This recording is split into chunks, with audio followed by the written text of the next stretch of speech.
Bardeau d'asphalte, on va parler des recommandations du fabricant.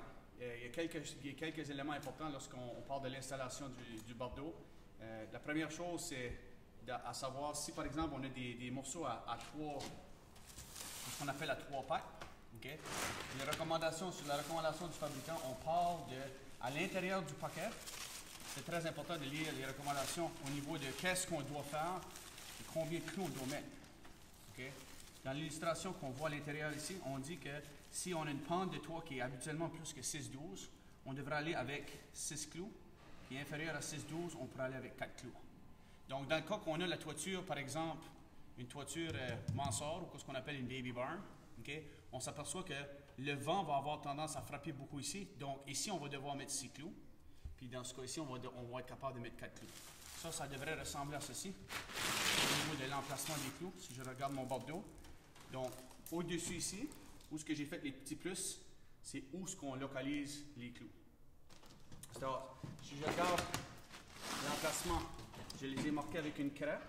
Donc ça, on voit ici l'emplacement lorsqu'on va placer 6 clous, par exemple, sur ce côté-ci.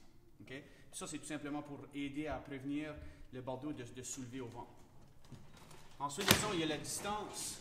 C'est important de comprendre la distance entre chaque rangée. Donc, la distance entre chaque rangée, on parle de la distance entre chaque rangée sur le paquet, on dit que lorsqu'on va placer chaque rangée, on ne devrait pas avoir, l'espace des rangées ne devrait pas dépasser 5 mètres.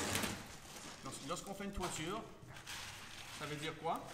Ça veut dire que lorsqu'on fait la toiture, la distance qu'on devrait avoir ici est maximum 5 et 5/8.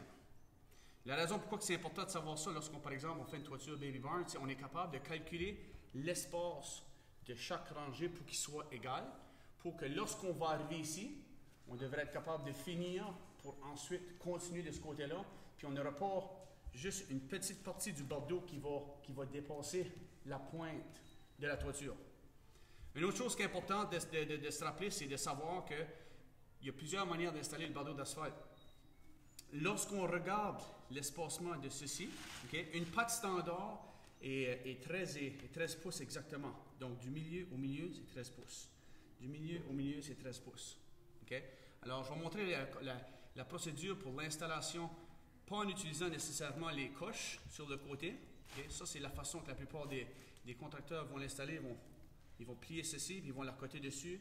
Ils vont ensuite plier le côté ici. Ils plient le rebord, puis ensuite, tu peux venir t'appuyer. Moi, je vais vous montrer comment faire l'installation avec une ligne à craie. Okay?